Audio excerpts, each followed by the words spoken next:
Welcome to Carolinian Backyard Garden Tour for April. And I'm Bob, and I'm in my backyard, and I live in Cambridge, Ontario, so it's Zone 5B. Know your zone. Anyway, I'm going to take you on a little walk around to see what needs to be done or what I've already done in terms of getting ready for the season. First of all, I have started with some of the furniture and some of the heavy things like pots and bird baths and stuff, and I've set them in place where I think I want them to be for the season, but that could change. So I have a little table there and a chair here. By the way, that chair was purchased at Canadian Tire, and I think I paid $50 for it, and I don't have to take it in the wintertime, so it makes me happy. And then up here on my deck, I set up my swing. I don't have the proper cushions on it yet, and I set up my umbrella. It's important to have shade in your yard, just in case it turns into a hot summer. And I have a few of my houseplants out here. I bring them in the evening, of course, because it's just too risky to keep them outside overnight because the frost might return. So even though I check the weather every day, I put a few of the plants out. But soon all the house plants in my house will be in this yard.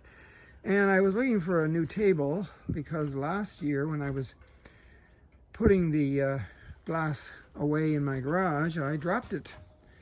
So I had to get another one, and I didn't want to spend too much money.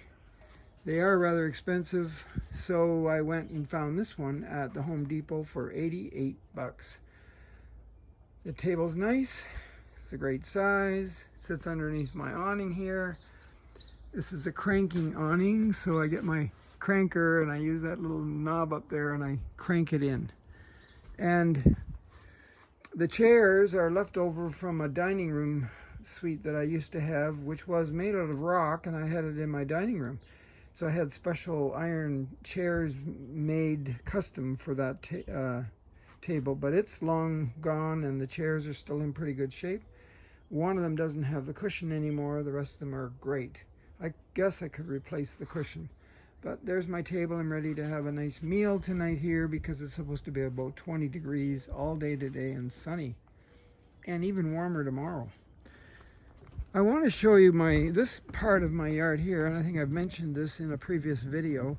This is going to be where I grow my vegetables. You know, the carrots and the peas and the beans and the squash and the kale and the Swiss chard. That's going to happen right there. And it's because this is the southeast side of my house and it gets sun. Even though I have a lot of trees around the edge, I think I'll be able to grow my vegetables there. So I've already been to the garden store and I purchased some cow manure, and I've put on about 5 bags in there, and I dug it all up and I've added mulch, which I got free from the local dump or landfill site in my town. They give away free mulch, and it's pretty good looking mulch too. So anyway, that's been put in there, and that's where the garden's going to go, but not until it's really no frost time, which will be in another month or so here. Because it's about April the 7th or 8th, in there somewhere today. So I got to wait another month before I plant. And I have pruned my trees, yes. My orange blossom and my smoke bush and my quince and my cutleaf maple, they've all been pruned, along with some others down there, like a serviceberry tree down there / bush. So I did start last fall putting in this new garden below the cedar hedge here, and it already has mulch and fertilizer in it, and believe it or not, there are hostas hiding underneath the ground there, and I expect that they will appear. So you can stay tuned for the hostas. And they like shade, of course, and these cedars are perfect for giving them shade.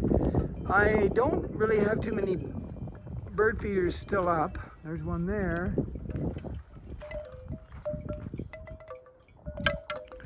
Another one over here,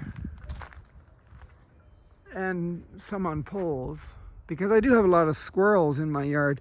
But all winter long I fed the birds some hulled sunflower seeds and a little bit of Niger, and they were happy, and there were chickadees and nuthatches and lots of finches, and the yard was filled with birds every day. They were waiting usually in the morning, and then later in the afternoon they'd have another meal. So I had lots and lots of bird feeders up, but they've been washed and put away for the summer, although I do have a few still out. This one here is made out of metal. Fill the top. You just have to watch it where I live in Zone 5B. The squirrels will eat everything they can get their hands on. But I discovered that if I buy a big bag of peanuts that are in a shell, and I feed them regularly with a handful of those, that keeps them busy all winter long. They're getting those peanuts and taking them and hiding them in different parts of my yard and neighbors' yards. And they, I think, have thousands and thousands of hiding spots that they store food in, so that when spring comes they can find it. That's pretty amazing. Squirrels are an amazing animal. Anyway, yes, so here I am. Oh yeah, I was going to mention that there's another house plant there. I was going to mention that my bird baths, I'm starting to fill them up. I have a lot of them.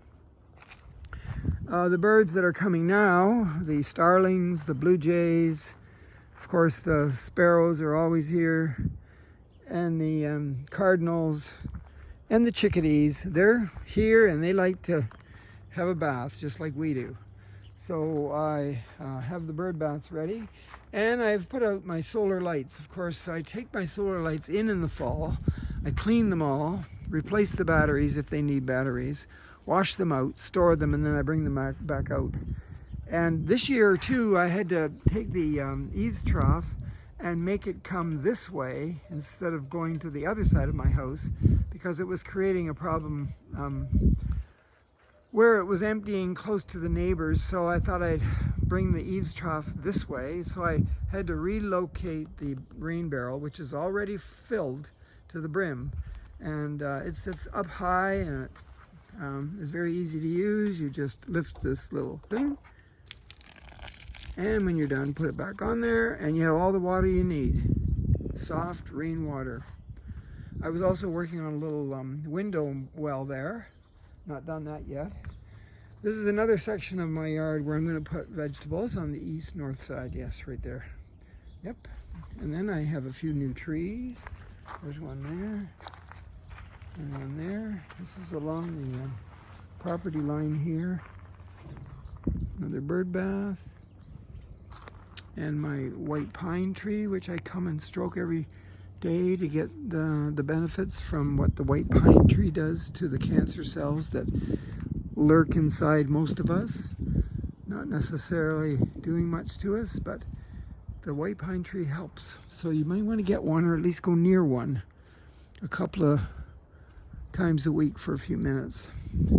I don't know what I'm going to put in here yet. It's very shady. I have some grasses. There's a grass there and one there. And I've trimmed my bush here. There's the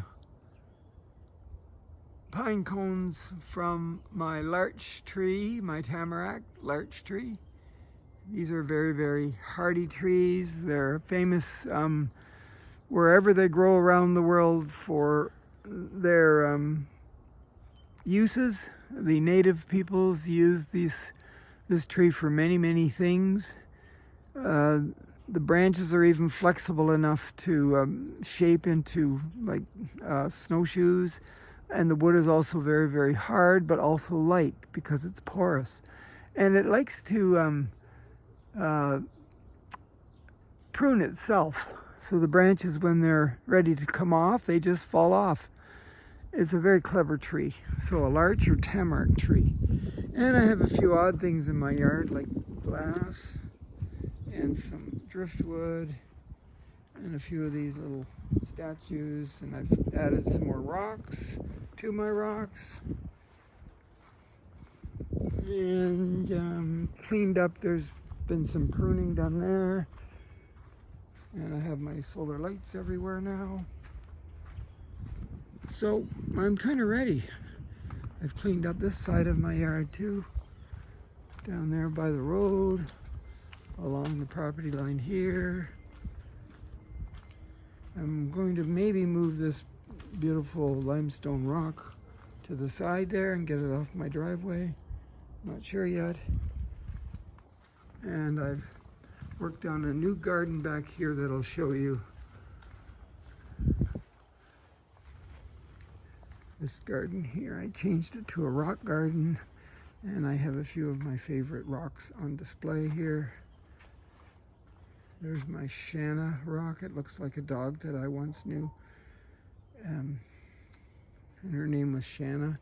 And a few pieces of driftwood. And of course my compost pit is right there ready to go, and I don't throw any fats in there. I don't want the animals making a mess. The barbecue station over there. So there it is. April. Stay tuned for May.